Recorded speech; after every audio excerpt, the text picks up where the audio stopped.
to the Bleeding Burgundy podcast, a Washington football podcast by fans for fans. With your hosts, Jessy Martin. You want to play what? Okay. Say hello to my little friend. John Taylor. Quiet, numbskulls, I'm broadcasting. And Keith Gray. The King, your Majesty.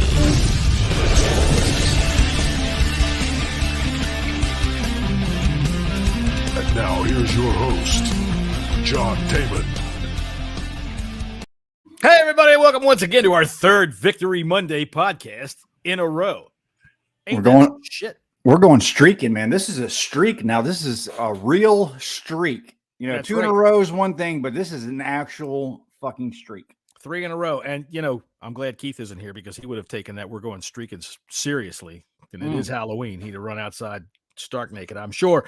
Look, happy Halloween, by the way. This is my friend Jessy Martin. I am John, and this is the Bleeding Burgundy podcast because, really, I'm a shitty host.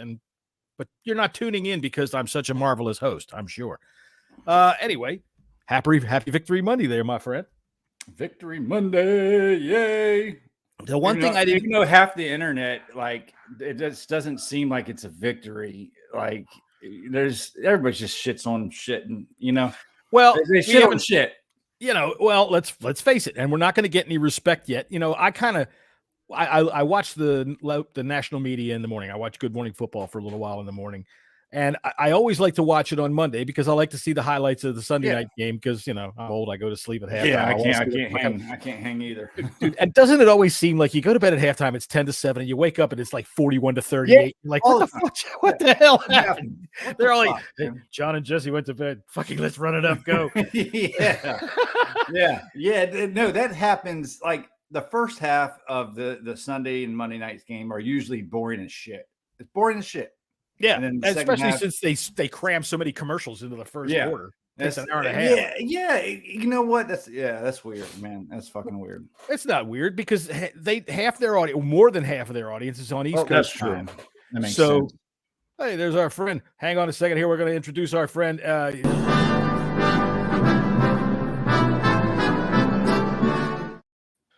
Welcome, Scotty. We are just celebrating Victory Monday. How are you today, sir?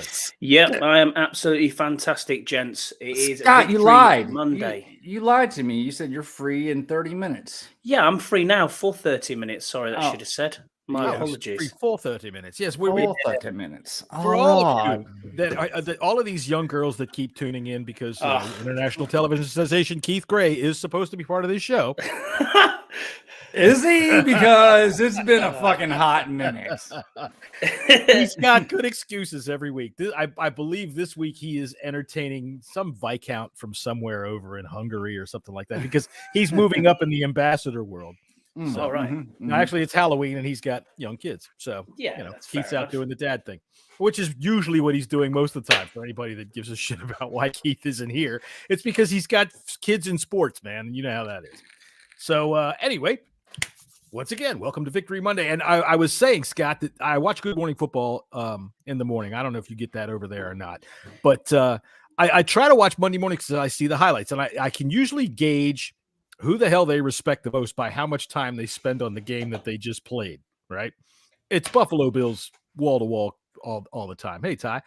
But yesterday we got actually two Commanders plays in the highlight reel. So we're moving up a little bit, but nobody gives us any props for winning 3 in a row because we've beaten the Bears. We've beaten Aaron Rodgers, you know, which. And we'll go back. Now this. Listen, look, the Aaron Rodgers, like even the highlights for the Aaron Rodgers, it wasn't about us. It was about the Packers and the downfall of the Packers. That had nothing to do with the Washington Commanders. Right. However, this morning's highlights were all about the awesome Buffalo Bills and not necessarily the downfall of the Packers. That was the secondary story. Yeah. But so the Commanders, you know, they haven't had a commanding win over anybody any good. All right. Jacksonville has faded. So they're not going to get the respect. But who gives a shit? Victory Monday. It's Victory Monday. Hey, win's a win, man. A win is a fucking win. It doesn't matter how ugly it was. All that counts is that one little stat, the W. Yeah, agreed. That is exactly right. I did think we got very, very lucky yesterday, though, to be honest with you, because, You know, what if they're so interested in Ellinger as the new QB under center for the Colts? Why are you punting on 4th and inches, especially when you've got a running back like Jonathan Taylor? The PI call that was never on with Kendall Fuller early on in the game, that was an absolute nailed-on PI call. We got very, very lucky there. Benjamin St. Juste got burnt to a crisp at one play, but you know, we did enough. The defense did enough to bend and not break, which is what we wanted. This is probably in the past. Let's see, since the loss to Detroit, this game was probably the worst game the defense has played, but it was still pretty daggone good against a quarterback that had never played before, with an offense going absolutely nowhere, that has no threats whatsoever. I don't want to hear about Junior, and I don't want to hear about. Although all of a sudden Paris Hilton had herself a game yesterday, didn't she? You know, Paris Campbell was having himself some plays. We did give up I think 2 bigger plays, but I'm going to take it. I'm going to take 60. If opposing teams score 16 points, that's fine with me. You got to score more. You got to score 17. The offense has to score. I'm good with 16 points every fucking day. I agree. You know what I mean? So I agree. But now we're going to find out, because if we hold the Vikings to 20 points, that's saying something right there. Well, you look at their record there, John, and you're saying that they're 6-1, and the only team they've lost to is Philly. Yeah. Yeah. Well, they haven't really beat anybody special. But you know what? I don't ever buy into that kind of thing. They haven't beaten anybody, because you know what? The same thing that we're saying about our Commanders, though. But no, that's what media is saying about our Commanders with their lack of respect. But see, for me, I look there. It's true. Parity is close. All right. You see teams that step up and do things that make no sense. All right. Look, us three were on Saturday afternoon. In case anybody doesn't know, we come on Saturday afternoon and we pick NFL games. And we were all on the Raiders -1, right? Yeah. Right. And what did I say? Yeah. There's always something. Vegas knows something that you just look at the line and you go, I got to take this. I have to take this. I'm compelled to take this. And we all lost our ass on the freaking Raiders this weekend. Definitely. So, but I will say, I got pretty good. I got a good one yesterday. I got a damn. Both of you did. Both of you. Yeah, did I did well. Yeah, that's very cool. By the way, let me pull up the reading. I might as well do our commercial since we're talking about betting, because Scott, you signed up with BetUS.com because I said to you, listen up, sports bettors. Let me try this. I'm going to try this in the voice of the guy who does the in-betweens, the bumpers on ESPN. The guy who says, if I do it right, you'll know his voice when I do it. Listen up, sports bettors. Your favorite sportsbook, BetUS.com, is back for our 28th year of NFL action, with the industry's biggest sign-up bonus of up to 200%. 200%? That's what I signed up for, John. And you cleaned up, Scotty. BetUS offers our members the opportunity to cash in on all your favorite sports, including NFL, UFC, MLB, NBA, and NHL. Is there anything else playing right now, fellas? Is MLS playing? Oh, that would be fun to watch, wouldn't it? Oh, shit, that was a terrible joke. Bad. Ty is here live. He's going to jump me live. Can't go making fun of MLS patients. Well, you know what, though? I think I could beat up practically every one of them. Oh, you're such a dick. I know, it's terrible. It's awful. All right. If you're looking for live in-game betting, incredible odds with daily odds, boosters, props, and parlays, we got them. How about fast payouts and exceptional one-to-one? Sounds like Dan Snyder. Yeah, that's my Dan Snyder voice. As a matter of fact, that's right. Log into BetUS.com or call 1-800-792-3887 and 800. That's 800-79-BET-US. BetUS.com, where the game begins. That might be a fun thing. Everybody can write in and ask me, or when it comes time to do the reading, we can see who's in here. We usually get a decent crowd in here, and you just tell me which voice you want me to do this in. I have a bunch. We don't play the commercial bullshits. You know, we like to have fun with our sponsors. That's right. Whether they pay us, we'll find out. They might say, look, that dickhead that was reading those commercials really screwed you all out of $1,000. All right. So, okay. Goods and bads. All right. First, overall impressions. We're just now getting to overall impressions. Overall impressions. First off, top of the tongue. Go ahead, Scott. So first impressions were defense was fantastic again. The stand from Jamin Davis I was really impressed with. He's playing so good now. Oh, as I was impressed with Cam Curl as well. You know, Cam's amazing. Cam was playing linebacker at a lot of times. He had the green dot. Yeah, he was the captain yesterday. He was the man with the green dot. I've got some notes down here. So I've got I know Bobby McCain's been getting a lot of crap and a lot of heat lately, but I thought he had a really good game, actually. Yeah. I thought he had a really good game. He led the team in tackles. I think he had 6 tackles. John Allen doing his thing, Payne doing his thing. And obviously, we look at the offense. The offense wasn't doing anything at all. It was quite poor throughout most of the game. But that clutch play on the 4th down from Heineke, the way he went in to try and step up to the pocket and then rolled out to his right, throw to Samuel on the 4th down. If that doesn't connect, we've got absolutely no chance of even getting down the field. He had several clutch plays yesterday, even though, he didn't really, I wouldn't call his overall day a good day, other than the fact that he pulled out the miracle victory, which makes it a great day. But he did. He had some clutch throws yesterday. And one thing we'll talk about him in a second. One thing that was weird for me was I seen that the PFF had done their grades for the offense yesterday. Trey Turner was 3rd. It did. He did not have a bad game. No, he didn't have a bad game. You didn't notice him, and that's a good thing. And that's a good thing. One thing. My overall takeaway is, and we'll dive a little bit more into Heineke for a moment, but this is what he does. Your opinion should not change of Heineke from what you saw yesterday. Okay. Not necessarily what you saw yesterday. Go ahead. Okay. The defense, I think they gave up some plays. That's okay. Shit's going to happen. The offense, they played a good. That is a good defense on the other side of the ball. We tried to run the ball. We couldn't run the ball. We didn't necessarily go away. I thought Scott Turner did some good things with Curtis Samuel running the ball. Overall, I didn't think Scott Turner called a bad game whatsoever. There wasn't a whole lot there. There were some missed opportunities. I think regardless of Heineke, his hand getting hit on that intercept, he shouldn't have thrown that ball in the first place. There was 3. That was one of his Gibson, I'm Brett Favre and I can do it throws. Gibson realized, no, you're not. You're Brett Favre's nephew, Timmy. Yeah, Gibson was wide open, like he was pretty much the whole entire game in the flats. He was wide open for probably at least a 30-yard gain. He should have went there with the breed, but that's what you get with Heineke. Say it the way you like it, Heineke. What you see is what you get. Right? Can he game? Yes, he can game. He's got balls of steel.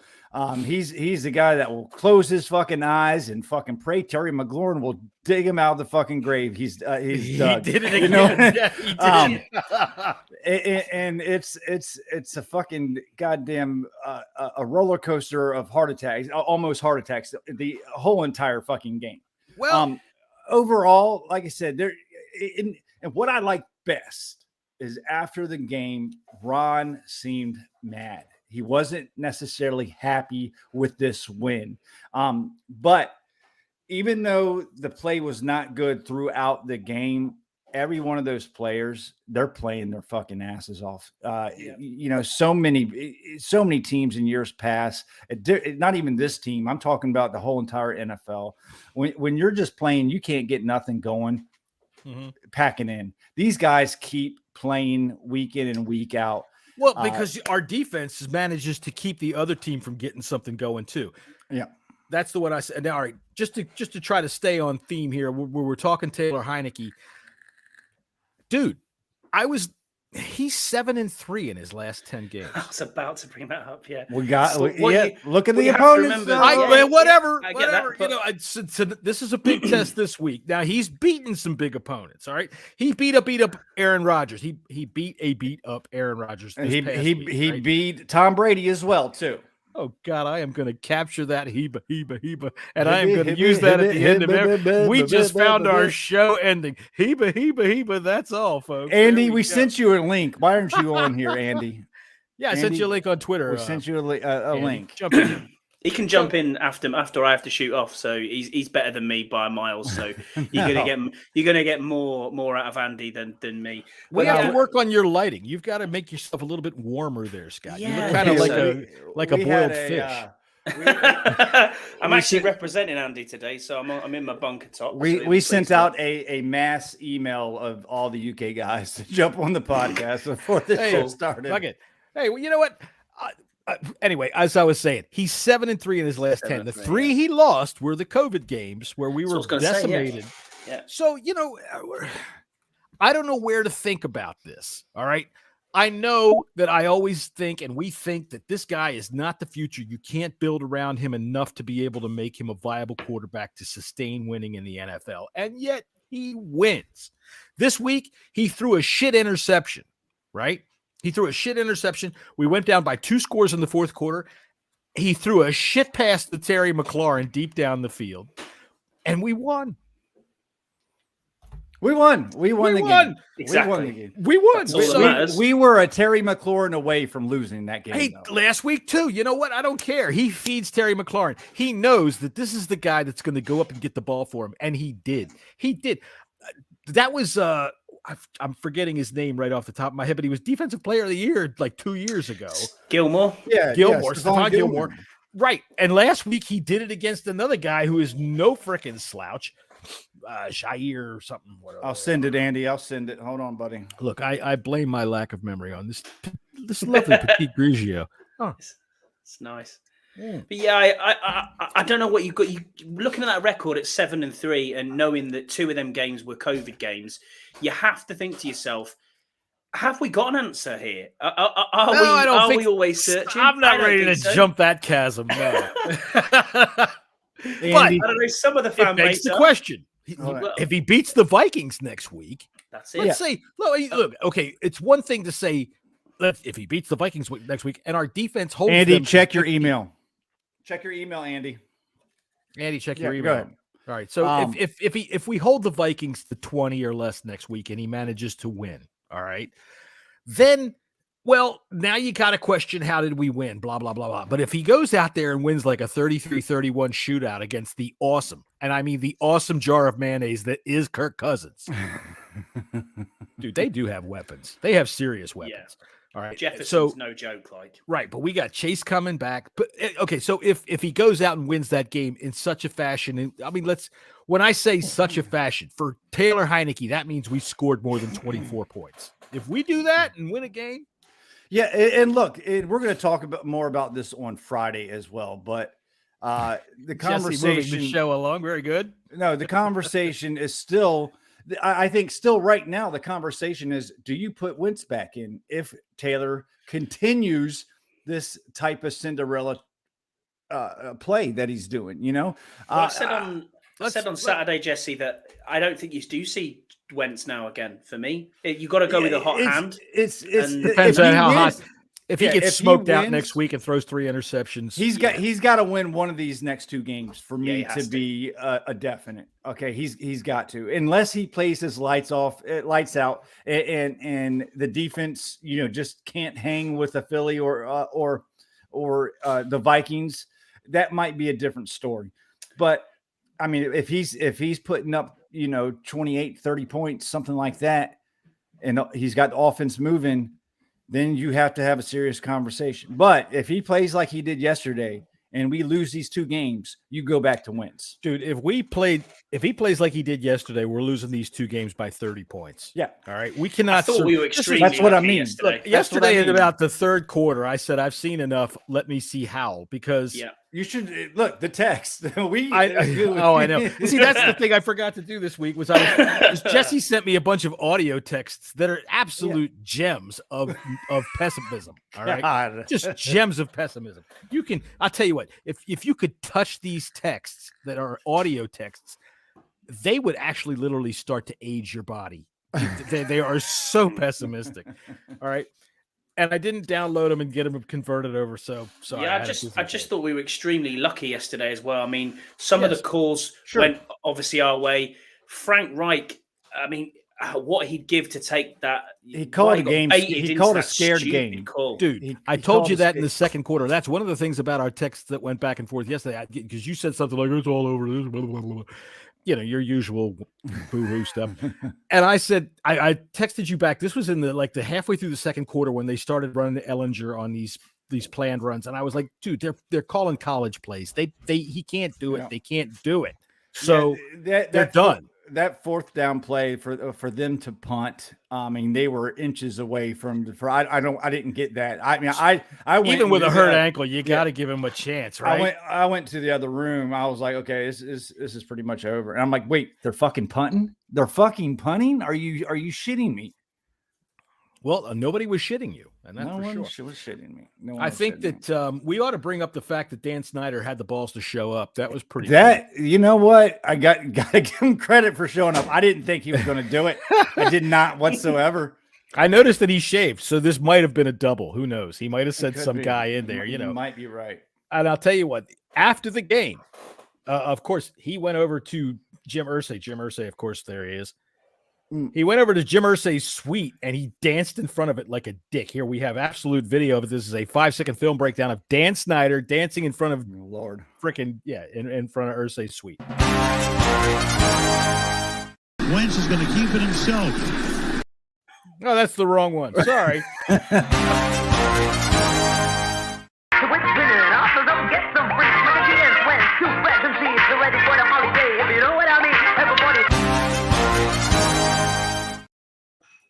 All right, there you go. That's much better. Hello, Andy. How are you? Greetings. How are we? I'm over here fucking up the show. Sorry. Oh, no. What's changed? Oh, yeah, nothing.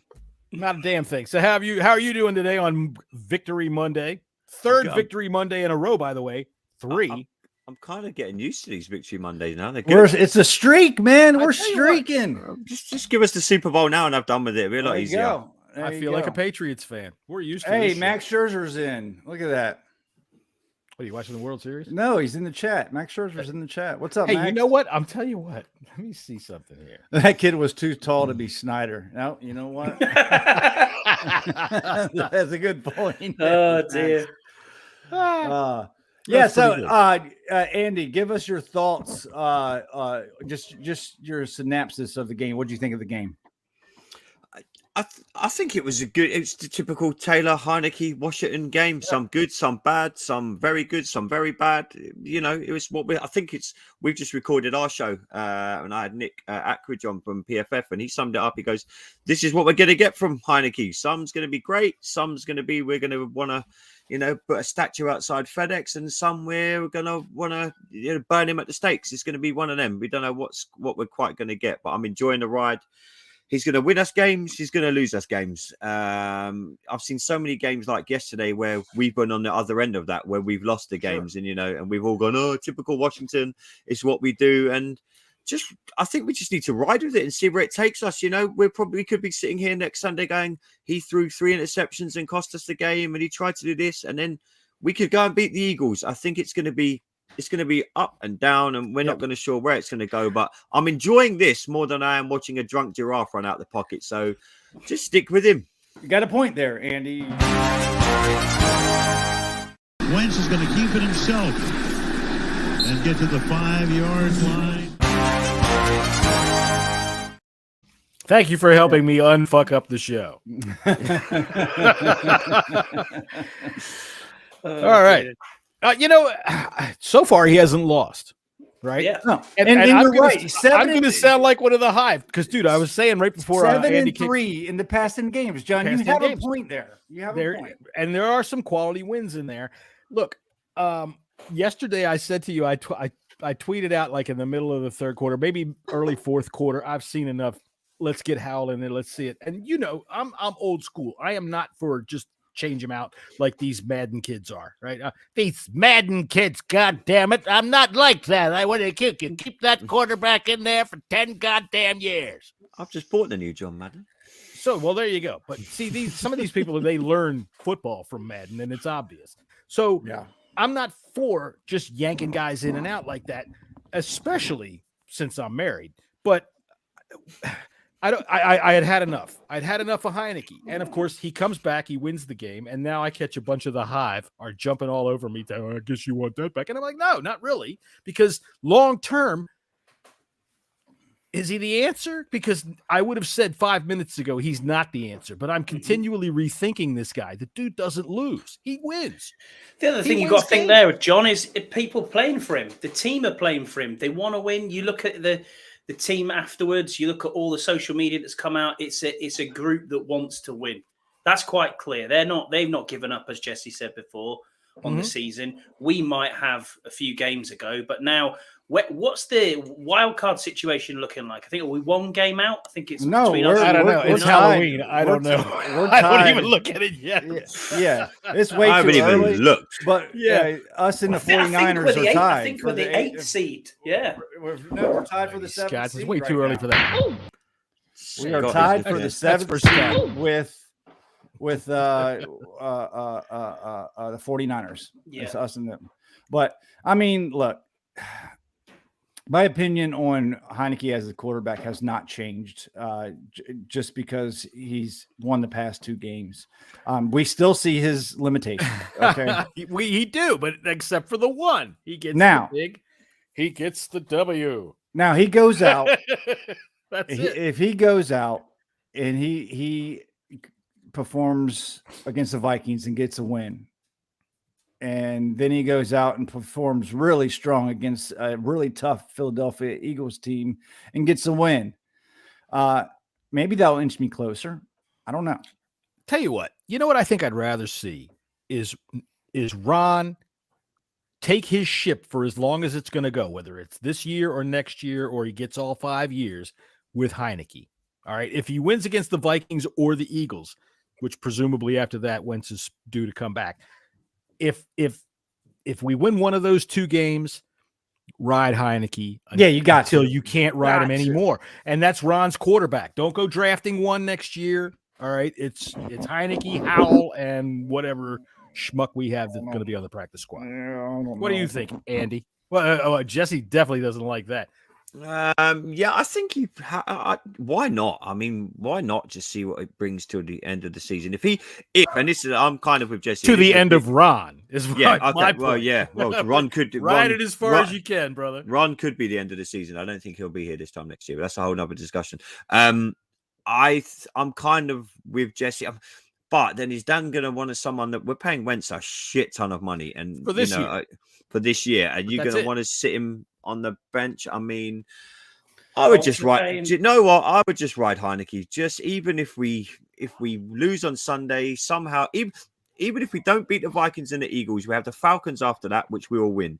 We then have the Giants back to back with the bye in the middle of that. I fancy us to win one of them games at least. Yeah, at least one of them games. Exactly. But that'll be a big player in the division.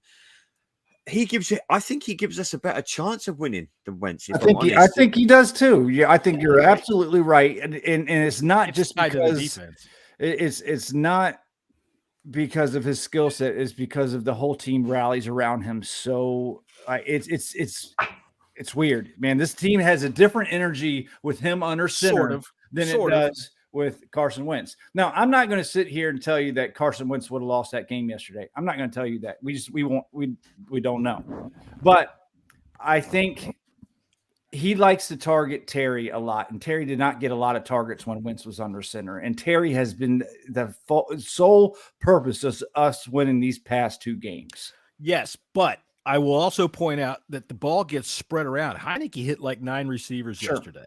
Okay, and Dotson's hasn't even been here since Dotson hasn't played. Thomas didn't touch the ball yesterday, but he spreads it around. So it's not like he's just like backup quarterback only zones in on one guy that he thinks he knows. All right, he trusts Terry because Terry's the number one, right? And Terry is a guy. I hate this.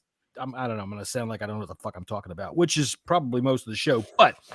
He's a guy he knows he can trust. He's a guy he knows that if he throws that son of a bitch up as hard as he can, like yesterday, he can come back and make a play one-on-one like that. He's going to wrestle that ball away, even from a guy that was Defensive Player of the Year a couple of years ago.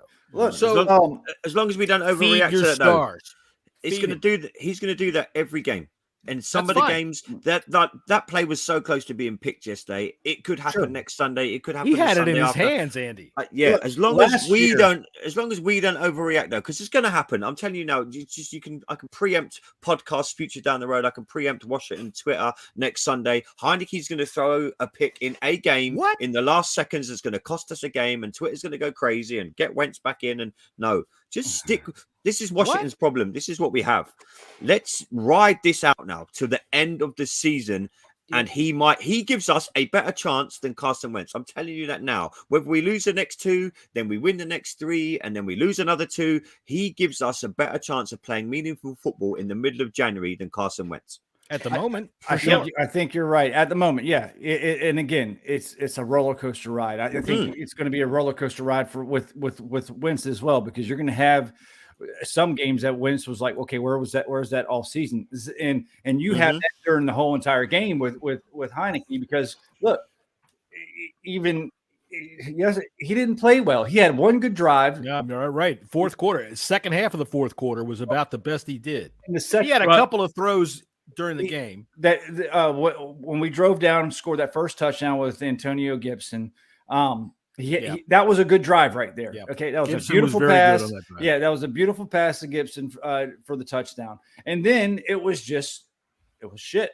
Okay, it was shit. Those past two.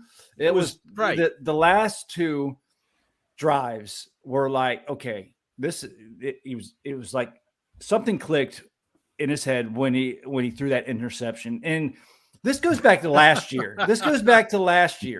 When he throws interceptions, something clicks in his head. It's like, okay, he just gets back on it and just goes for it.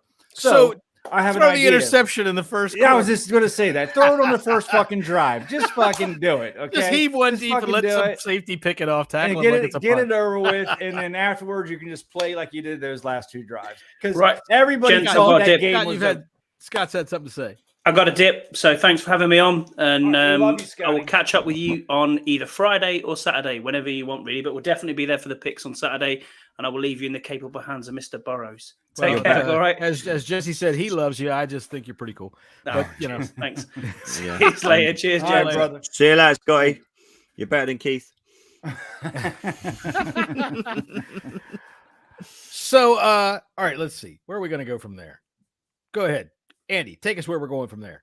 I want to just mention how good Antonio Gibson has been. The guy has got, I got bashed on Twitter yesterday. I was like, where's all these Washington fans wanting him cut now? Do you remember all these people that when he was fumbling the ball? I was down on him. I didn't want to. I didn't say cut him, but we had to think. We had to. I told everyone to give this kid a chance, man. I will say this: he is better out of the backfield than he is maybe as RB. Well, you watch him out the backfield. He was a wide receiver in college, right? So I think something's gone off in Scott Turner's brain. It's gone, let's utilize this. Let's use him. It's about time. From what got him to the NFL. And every time you see him out the backfield, he's a lot better player than he was when he was just constantly running back.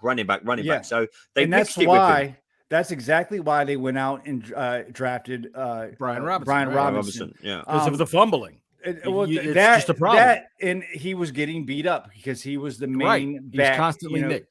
And you needed to get that running back that will soften up the defense, take it up the middle, and Gibson is now being used like he should be used. But since he was the primary focus, the primary back last year, the more that you get Gibson, we want Gibson to have as many touches as he can get, but not too many, because for one, you're going to nick him up. He gets nicked up a lot. He was nicked up all last year. And I think that also don't go away quickly. No, it doesn't. No, trust me, they don't. And also running him up the middle, 12, 13 times a game. That's just asking for a fumble. So now they've primarily used him on the outside and in the receiving game, or running to the outside where he can actually get his body set so he can actually take care of the ball. Because before, you notice how he carried that ball. As soon as he got it, ran up the hole. Carried it like a wide receiver. Yeah, that ball was still on the outside. His other hand is out in front of him. Yeah. Yesterday, he started the game, though. The first carry, the first play of the game was Antonio Gibson around the end, and he got a good gain. The thing I'm seeing more out of Antonio Gibson, he's more sure of where he's going. All right. Yeah. His speed it's not like he's running up the back of his lineman anymore. He's picking the hole, waiting for it to pop open, and then accelerating very well through the hole. He's fast, man. He's fast. He's quick. He's letting the offensive line do some work as well. He's being you got to give him a chance, now. Right? Yeah. You got to give him a chance to be able to set and move those guys, and it doesn't take long, but you can't just run up their ass. So, if you look at the rest of the team, though, they averaged like 2.5 yards a carry yesterday. Brian Robinson has not been playing well, and I think it's probably more because of the interior line is not able to get the holes that he needs to. But that's okay, though, because that still sets up us up for downside. Yeah, you got to keep doing it, and I think things are going to get the offensive line is slowly. Samuel had some very nice runs. Yeah, the offensive line is slowly but surely starting to play. Trust me, they're not good. Okay, let's. I'm not putting it out there, but they are getting a little bit better every game. You can see a little bit better. I think it helps having a quarterback that can scramble. It does. I mean, there's still one of the worst offensive lines in the league, but the fact that Heineke can move and is able to move definitely does help out a lot. So does he really move all that much, though? I haven't noticed. I mean, he's had some plays outside of the pocket, but most of the time he stays in there. I see him move up and back, up and back. He's climbing and moving over. That's the Brady. That's what I call it. That's the Brady. And when he has to take off a shoot outside, he will. But when you have Wentz back there, and listen, the offensive line wasn't doing Wentz any favors either. But since Wentz was just basically standing like a statue, not being on a move, those two things collided and just did not go well whatsoever. Now, frankly, I've heard some people have said that the reason that the offensive line did that with Wentz is because he has red hair. Andy, what do you think of that? Don't trust anyone with red hair. Look at Prince Harry. That's right. Now see, Jesse, that puts us in a whole other class when we have references like that. Butt pats and head smacks. All right, let's do butt pats. Butt pat. Attaboy. Head smacks. Get out of here. All right, I know you've been watching the show for a long time here, Andy, and you've been part of us and a good friend of us, so you know what this is all about. So let me have your first offensive head butts. I'm all over the place. Your first offensive butt pat of the day. Big Terry McLaurin, my friend. Well, the guy is the most underrated wide receiver in the league. I think. I mean, more people should be talking about this man. I've had the NFL Network on probably since I come home, and yes, Yam mentioned my hair. I did have a little nap. Dude, you look so vicious. Thank you very much. I've had the network on, and I don't think they've mentioned Terry. They might have mentioned him once in 3 hours of me watching NFL Network. So underrated, man. It's the one play. Yeah, and if there's not many other people that could have made that play. Yes, Heineke underthrew the ball, but Terry went up there and he got it. And yeah, for me, Terry all day long. That guy is he's a hero to us, but he's an unsung hero around the league. More people should be talking about him in the elite level. You know, we were talking about this a few minutes ago about his contested catches. Last year, he was first by a mile in contested catches. This year, this probably puts him back in the lead. He was second. Now, I would assume that he's number one in contested catches because pretty much every catch he makes is contested one way or the other. The guy, that's his ball. When it's in the air, that's coming in, it's his. Yep. He said, fuck you. This is mine. I don't give a shit about your all pros. I don't care about your defensive player of the year. That ball is mine, and you can go home. That's right. And I think it's a hell of a testament to who Terry is in that he spent off-season time specifically working on that. Yeah. Specifically working on coming back to the ball, fighting for the ball. I guess he knew Carson Wentz, being a redhead, was not going to be protected by the offensive line and destroyed, and that Taylor Heineke, Mr. Throw It Up 10 yards short, was coming in. So kudos to Mr. McLaurin for being able to do something like that. And that is our first attaboy of the day. Jesse, who is your first offensive butt pat of the day? Yeah, Antonio Gibson. Attaboy. Yeah, he didn't have the yards, on the ground, but I think he went for 50 total yard or 50 yards in the air. He keeps this year he just keeps getting better and better and better. Now they're able to use him in the proper way. The guy's got great hands. His vision's getting better. He's securing the ball. Knock on wood, everybody. And he continues to make plays. He was part of the 4-leg parlay that won me $460. Touchdowns. Yeah. All right, my first offensive my offensive attaboy of the day is going to be Taylor Heineke, because I think I might be joining the hive here soon. Oh God, John! The man wins games. I know. Everything about him is just it can't sustain. There's no way he can keep this up. 14 points a game. You're never going to live that way. 17 points a game. But he wins. All right. So whatever it is right now, I'm going to take it. Like Andy said, I'm going to ride with it. And as far as I'm concerned, Ron Rivera, this is your quarterback. Whether it means that I think he's the future, I'm not so sure Ron Rivera has much of a future. I don't want him picking. Jesus Christ, Jesse, what the hell was that? I wasn't me. Oh, I don't think. What me? Nobody heard anything? No. Maybe it was me. Look, so Taylor Heineke gets my attaboy of the day. He won the game, dude. Terry won the game. Let's be straight. But he trusted Terry. He threw it up there. And then, hey, what do you know? At the goal line, we did something smart. We fucking got up under center and snuck it in. I think that play has like a 99% success rate. God damn it. Do it every time. Except for if you're 3 yards out. All right, so does anybody have any more offensive attaboy? No offensive attaboys. Nope. That's it. I will give one more attaboy, and that's to Keith Larson, because our center problems have gone away. You can never get his name right. It's Tyler Larson. Tyler Larson. Whatever. I was sorry. I was thinking about you. Got to be a Keith. You called him Kyle last year or last week. I think there's a Rick in there or Kevin at some point. Damn it! Let me tell you, I'm glad none of these trick or treaters are coming to my house. John hasn't taken his tablets today. Hey, that's for weekend fun, buddy. Andy, what do you guys do for Halloween over there, by the way? My daughter went out trick or treating tonight. Yeah, she went knocking on doors, got some candy, as you guys call it. Same as you. We have Halloween parties, sweets. Oh, sweets. Yeah. Okay. That's what I called Jesse. Yeah, then trust me.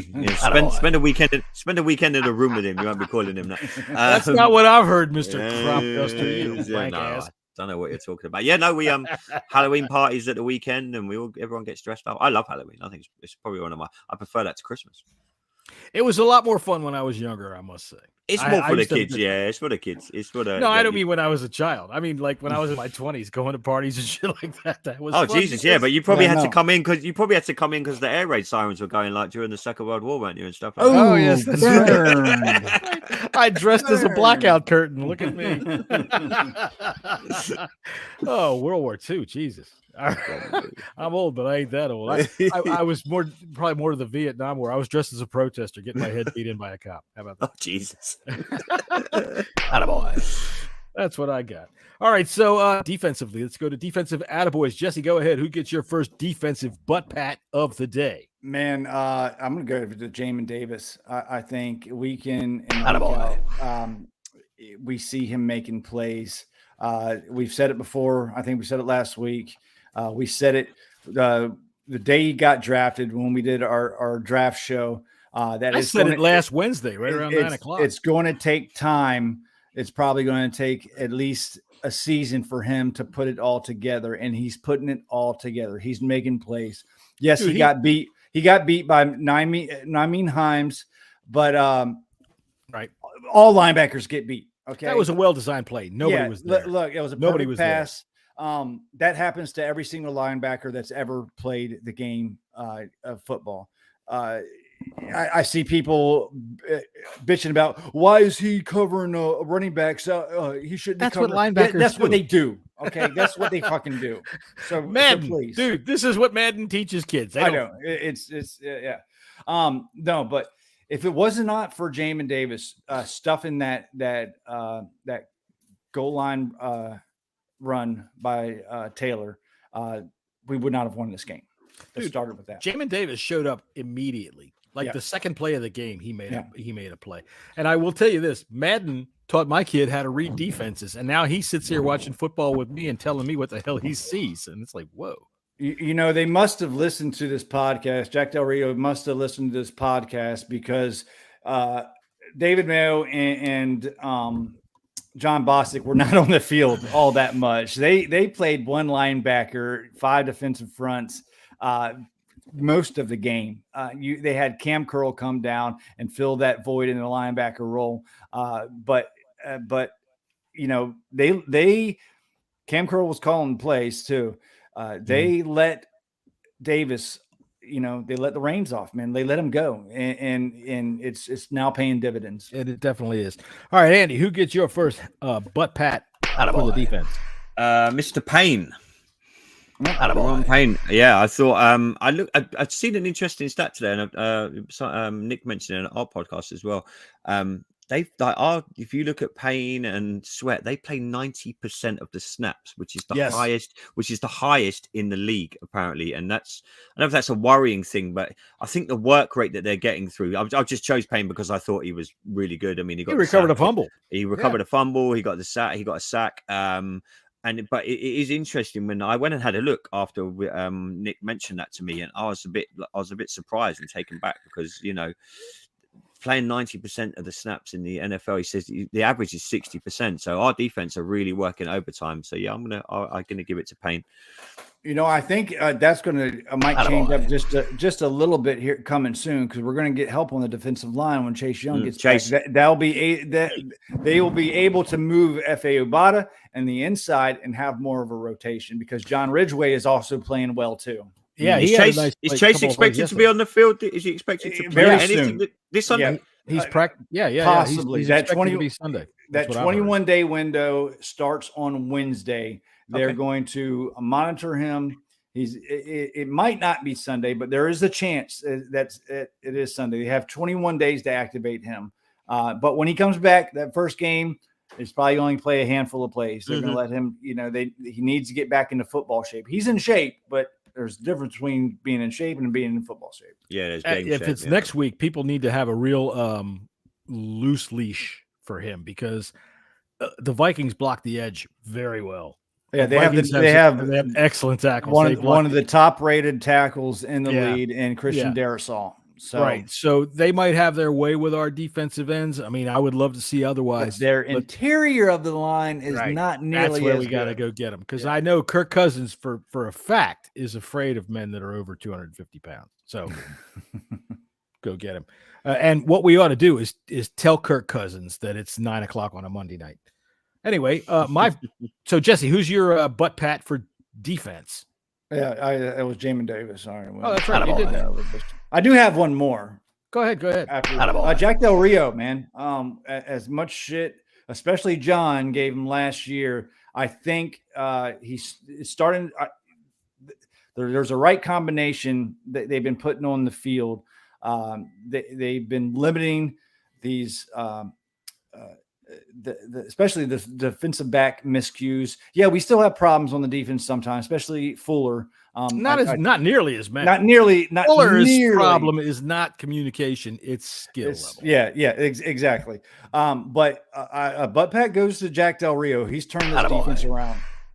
All right, I'm going to go ahead and give mine to Cam Curl, because that dude is just a fucking assassin. I love that guy. I love that guy. The top-rated safety in the entire NFL. I don't know. Honestly, I think that there's so many metrics that they use now. It's hard to just who's number one. I don't know. There's many different ways. I think PFF. I think they have Cam Curl as the number one rated safety in the entire NFL. He was a beast yesterday, and I want to give another one. Get out of here!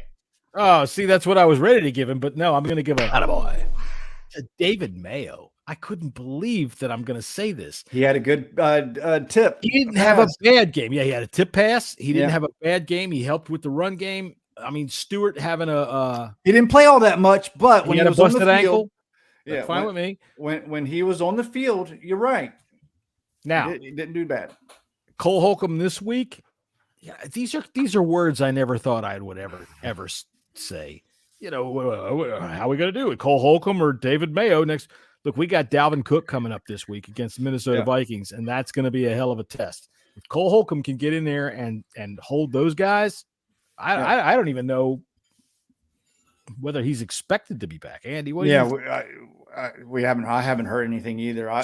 It's 11 o'clock Andy time. He's like, I'm good. No, I'm good. We put our clocks back an hour. We're one of the only. Oh, that's right. Yeah, we went back an hour, and even confused the hell out of me because my car says one thing and my every other clock says everything. But I Holcomb, Mayo. I mean, the thing in Washington, we seem to be shy to give all these guys praise because we're so used to saying how shit they are. Yeah, I mean, I think they'll turn around and stab you in the back. That's what exactly. But you can tell by some of the tweets we were going today. But a lot of people didn't like having to be nice to this team, and they would want us. They still don't, man. That's why I try to stay off Twitter now. You've done well, Jesse, to stay away. To be fair, but no, Carl, I think all round we're just playing well right now. I think something's sinking. I mean, we seem to do it every year. Every season we go on this 3 or 4 game run, and then we'll blip for a couple, and then we'll, give us fans hope. And it's what Washington do. I mean, that's just the joy of being a fan. I just want to win. Doesn't it make you feel like you're a fish in a pond and somebody's just dicking with you? That's what Washington have always done. They've just, just when you think, I've had enough of this team. I put out a funny tweet today. I was like, where's all these fans that have gone and supported other organizations and other teams? They slowly come crawling back and start tweeting about Washington and stuff. No matter the record, no matter how bad that we're doing or how good that we're, I just want to win, and I will never ever be this a fan that says, "Oh, we need to lose so we can get a better draft pick." That will never be me. I don't even care. I don't really. I mean, I'll talk about the draft, and it's interesting to maybe see, like we spoke about it today on our show about the potential quarterback, but right now we sit here coming into November tomorrow. I couldn't care less about the draft. Honestly, I'm not even think. I couldn't care. I just want us to win. And if we somehow play meaningful playoff football in January, and I get to jump on a plane and come, and I've said for years it's my dream to come and watch my team play in a playoff game. Yeah, I'll do anything I can to make that happen. This season. Now look, if that's a fact, you can probably do something to Dak Prescott, put something in his water, Yeah, do something to Jalen Hurts, bust his knee up or something like that. Yeah, give him one of these right on the side of the knee. Just come in with and then we can hear on the news about deranged British citizen held in questioning for Jalen Hurts injury. Yeah. No, yeah, it's I just think it would be so good if we can somehow ride this wave of Heineke and what we're doing. It's going to have to be hero ball to get us to this season to be successful, but we've turned a corner at least. No one we could have gone back 3 weeks ago, and I listen to you guys most weeks, or I watch on YouTube, and it's been very like, oh well, here we go again. But they've given us, like you just said, John, they've dangled that rod and they've given us hope. And as fans, I think we've just got to ride it and see where it takes us. I was talking with somebody on Twitter today, and I'm sorry, I can't remember your name right off the top of my head. You should have made a better impression on me, frankly. But the fact of the matter is, that's the beauty of being a fan. We can ride the highs. I can say in the third quarter, I'm done with Taylor Heineke. I want to see Howell. And then when he wins the game, I can say, woohoo, Taylor Heineke. Yeah, I even texted John. Right? I said, I'm turning this game off. I'm done watching the game. That was in the first quarter, Andy. That was like at 1:15 in the end. I turned the game off. It was in the third quarter. I turned the game off, but 30 seconds later, I turned it back on. But that's just of course. It's the joy of being a fan. I think it was right after the interception. That's right. I think that's right. Being a fan, there's nothing wrong with being wrong as a fan. Who gives a fuck? If I'm wrong about Taylor Heineke and we start winning football games, great, super. I'm happy. Yeah, that's me. I'm the same thing. I hope I'm wrong. Shit. I hope he's a 10-year starter. All right. Do you have any special teams heads? You got any special team butt pats? They were solid this week, I think. What I can't ever remember his name. Tressway. Oh, Tressway had a boomer. Yeah, from his own, from the end zone. If he doesn't make the Pro Bowl this year, it's a sham. I was going to say Tressway. He's just the guy. Just gets another. This seems to be the word of the day is unsung hero. I mean, what he flips the field. He flips the field almost every time he's got to kick. He's got to kick it. He's probably our most if you look at reliability, he's probably, our most reliable player. You can guarantee that he's never going to muff a punt. He's never going to, some of the players you see in the NFL, you think, Jesus Christ. He Right. No, I think last week he had one punt that was like, okay, are you serious? I think it was the last punt of the game. It only went like 45 yards, and when you're the Commanders punter, we're used to like 75 yards. Right. When you're the Commanders punter, your foot gets tired after a while. Yeah, you're probably the most overworked person on the roster. That's right. 34 is Christian Holmes. Dude, I thought he had a pretty good game yesterday. And I think that he's been very good on special teams all year long. Yeah. He had one flub up in the beginning of the season. And after that, he's really taken a step and provided that, he was the gunner that we all thought Apke was going to be, So don't even mention his name. You mentioned his name. Dude, and I heard this on the radio. If you say his name today, 3 times, you know what's going to happen. I heard this on the radio today. Okay. Ever since he was brought back, he will not be mentioned. Okay. we have not lost. Voldemort has been expelled. I like to think of as ever since Keith hasn't been on this podcast, we haven't. Oh, there you go.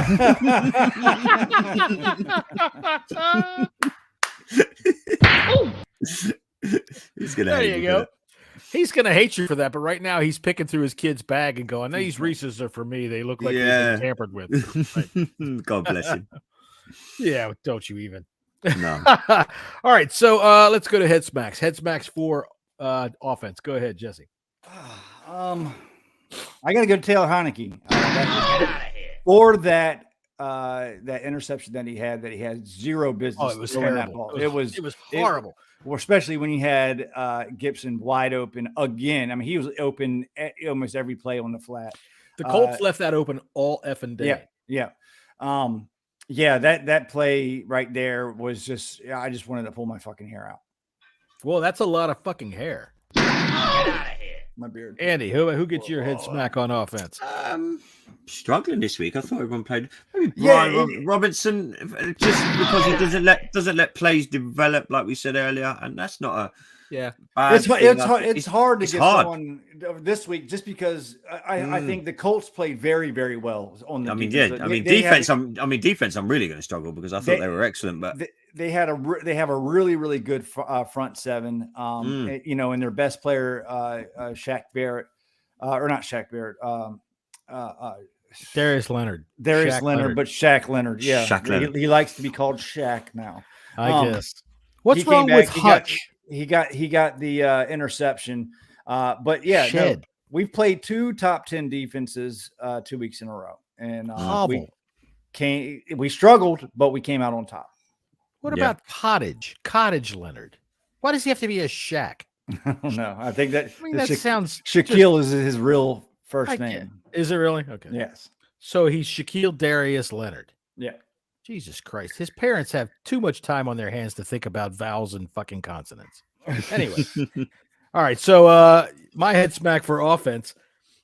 I gave my butt pat to Taylor Heineke for winning the game and having a good second half of the fourth quarter, but I'm going to give mine to Taylor Heineke for the rest of the fucking game. Although he had some decent throws. Like I said, he spread the ball around. We had a lot of players catch the passes, which is good. Did Logan Thomas even step on the field?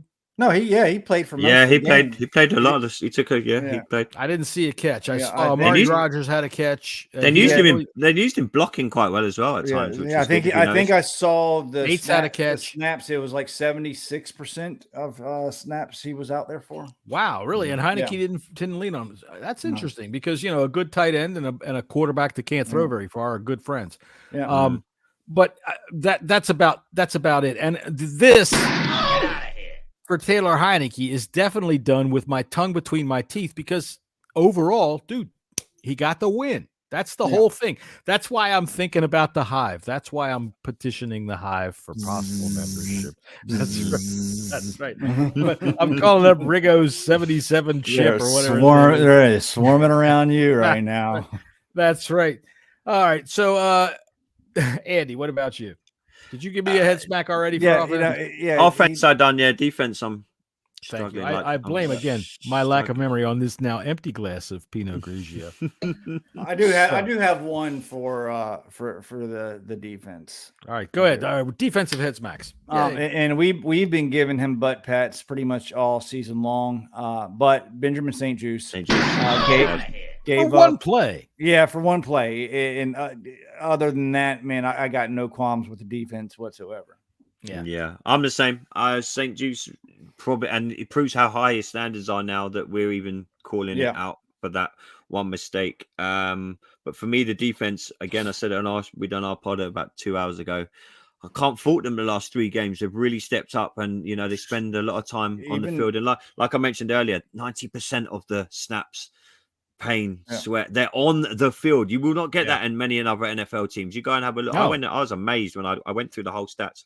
I jumped online and had a quick look, and the Commanders, it's a bit like, we don't have footballers playing the full 90 minutes over here sometimes. Them boys, to do it in the NFL to that standard is full credit to them. At that position, you're taking an absolute you're dishing out. It's it's a slugfest brawl down in there. Really, it's just a fight. Really, they've really been playing well since the Philadelphia game. Philadelphia scored some points on them, but they started to come together, and a lot has to do with two reasons. Cam Curl came back because he was injured the first 2 games of the season, and William Jackson III has been out since the Philadelphia game. That's right. So, attaboy for keeping William Jackson III on the bench. Yeah. I think that has a lot to do with it. They're playing sound, solid football right now. They are. And I'll tell you what, I'm going to go ahead and I'll add attaboy. Casey Toohill, that dude is a meat and potatoes type player. He doesn't do anything spectacular, but when they need a stop and there's a tackle, he's down at the bottom of the pile. And that's what you want to see. You want to see a guy that's in on the play. And he gets in on the play, man. The dude, nothing spectacular, meat and potatoes. Casey too. Attaboy. Good play. The only head smack that I could give this week on the defense, I'm not going to. There isn't, and there really isn't one. When you can hold an opponent to 16 points, and I don't care if it's Sam Ehlinger and is it Ellinger or Ellinger? They kept calling Ellinger. Ellinger, I think. It sounds cooler. Ellinger sounds so much cooler. I don't know what the fuck's wrong with that fucking damn family line. Jesus Christ. They're from Texas, right? God damn it. Yeah. Get it straight. All right. So anyway, well, Andy, the King's English, what would you say? Ellinger. Mm-hmm. Well, you people, what the fuck do you know? We know absolutely fuck all about fuck all. Frankly, I love the phrase "fuck all." I've adopted it myself. Yeah. See, I've taught Jesse. Now you're next, John. The one thing that I would give a head smack to isn't really a player. It's just the fact that mobile quarterbacks give us problems. All right, we had issues with Fields in Chicago. All right, he made a couple of big plays yesterday. I think that the Colts. I texted you, Jesse. I mentioned it earlier. They got nothing left. They're running Sam Ehlinger on these college ass plays, but he was finding openings. He was finding creases. So I heard Ron Rivera on the post game, and he wasn't very happy about things. And he was talking primarily, I think, about the defensive line and how they were not following assignments. And that led to creases and openings that he could use. So while I'm not terribly afraid of Kirk Cousins in that respect, Jalen Hurts is another story. So if we're gonna have a chance, we got to clean that mess up. All right, so we're coming up on an hour. Anybody got any sit downs and shut ups? I don't. Nah, no, I don't. I would say sit down and shut up to the Hive, but I think I would like to become one of their brethren. But no, Sabal can sit down and shut up. Yeah, she's like the queen bee of the Hive. Sit down and shut the fuck up. Shut up! Shut up! Sit the fuck down and shut up! Shut up and sit down. Will you shut up? Just sit your ass down here and shut up. Right. Yeah. And honest to God, I've heard Sabal on several different radio calls, and that's who you're talking about, right? Yes. Yep. Yeah. She thinks Heineke is the second coming of Joe Montana. I heard her on. She was on Doc with Doc Walker. Even I know who she is. I mean, Jesus Christ, her talking to Doc Walker is like fucking two walls smacking together. I'm sorry, but there's nothing there to listen to. Yeah, I love Doc for what he did as a player, but as a broadcaster, let me tell you something: the lawnmower going to go out there and start to cut the grass. I love me a bit of Doc. I love Doc too, but what the fuck does that mean? Well, Andy, You gonna be the victim or you gonna be the prey? Greg, you're probably not gonna be with us on Friday. Give us a look.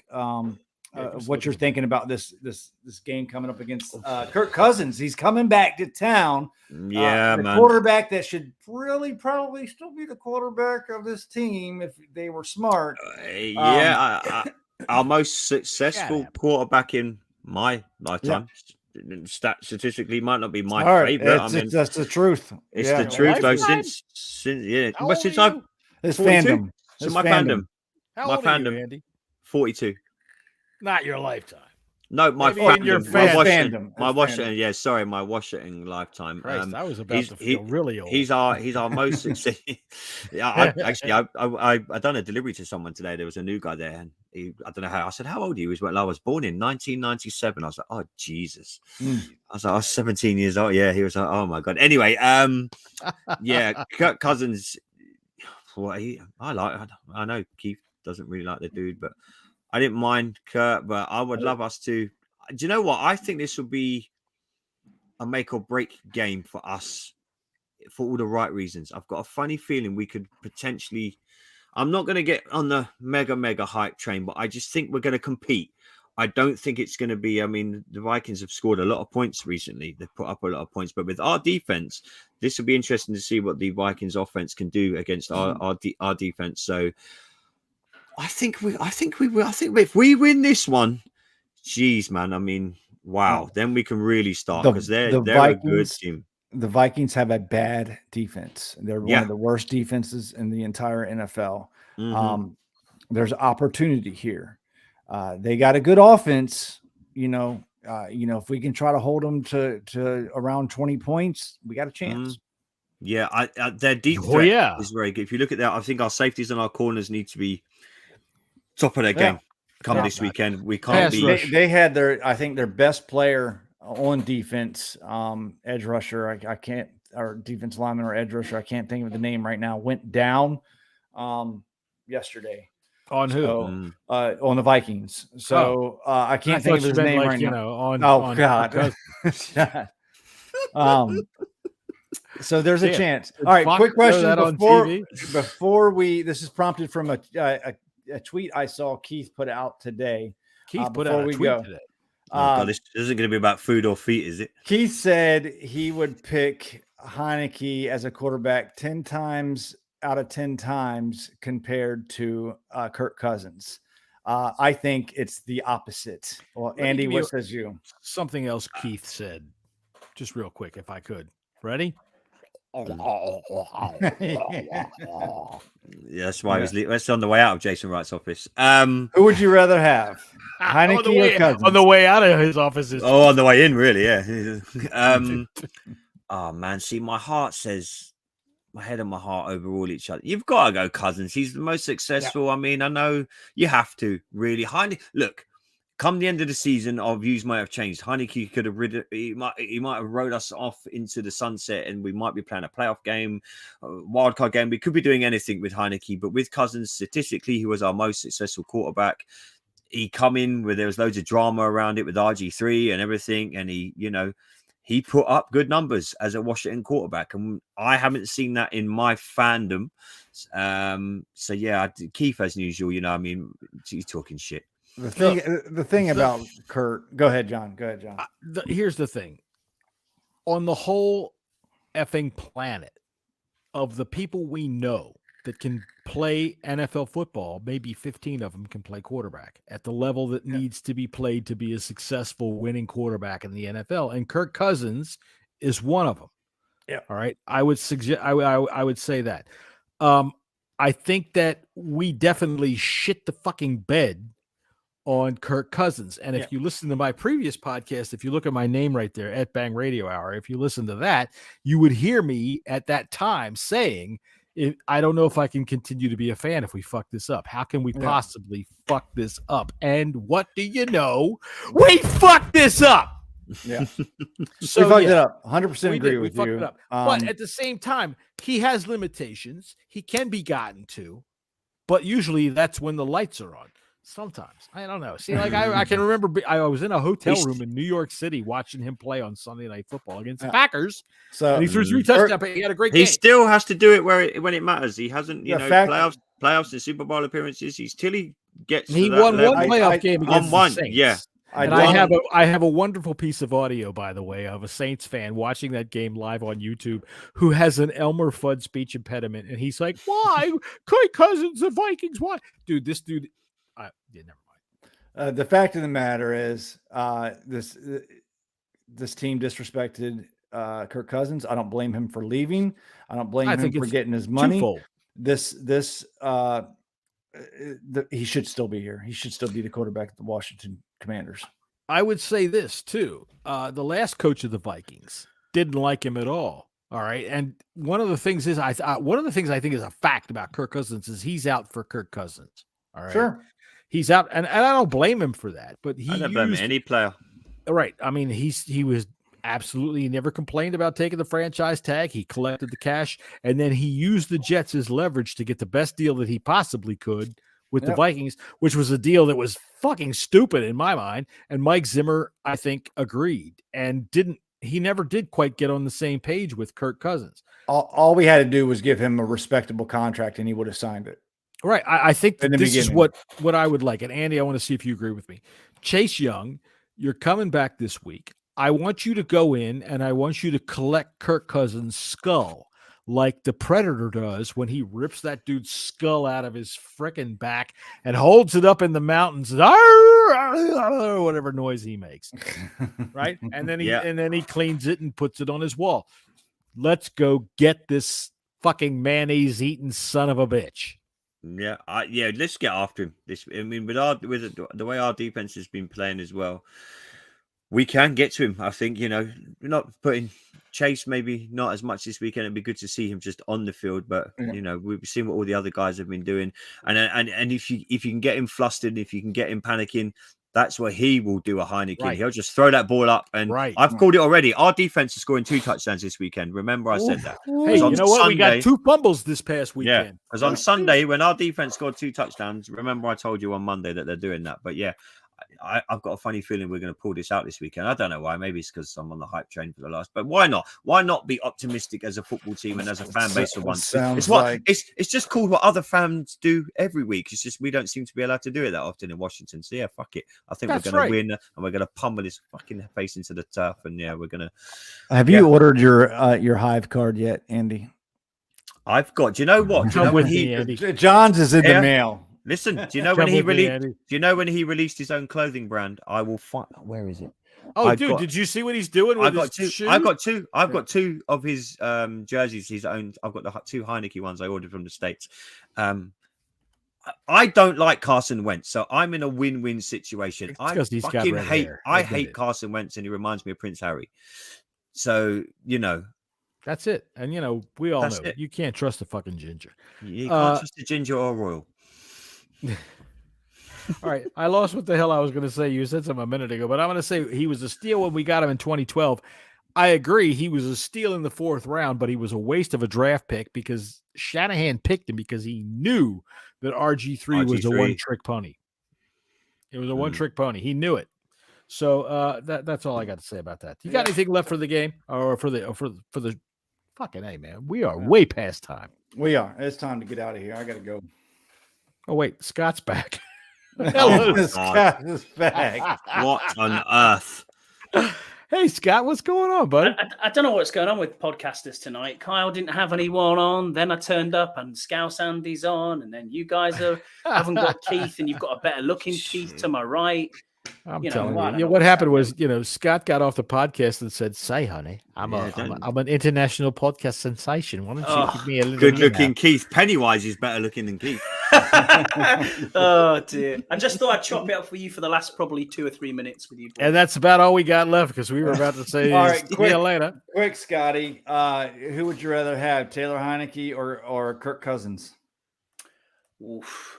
Oh, this is not a hard decision. Oh, Jesus. The fact that he had to think about this. Thank you. Thank God. All right. Yeah. Cousins has a nicer ass. Yeah. I listen.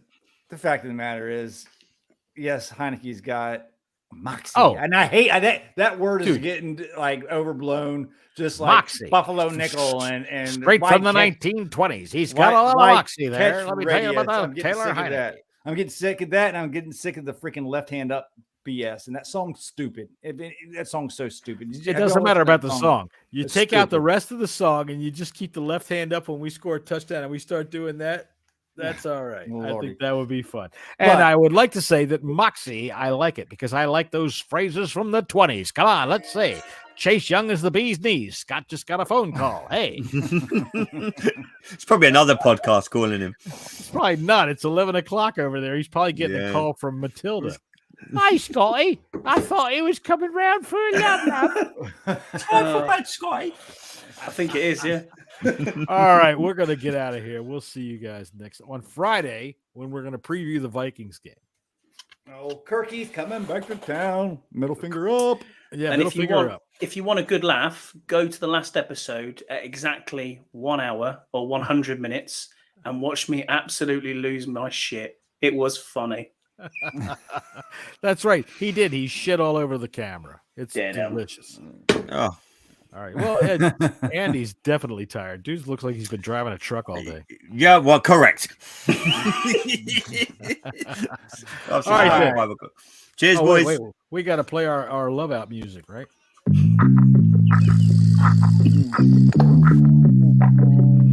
Oh, that's way loud. Oh, yeah. Thanks for listening to another episode of the Bleeding Burgundy podcast. Who invited all these English pricks?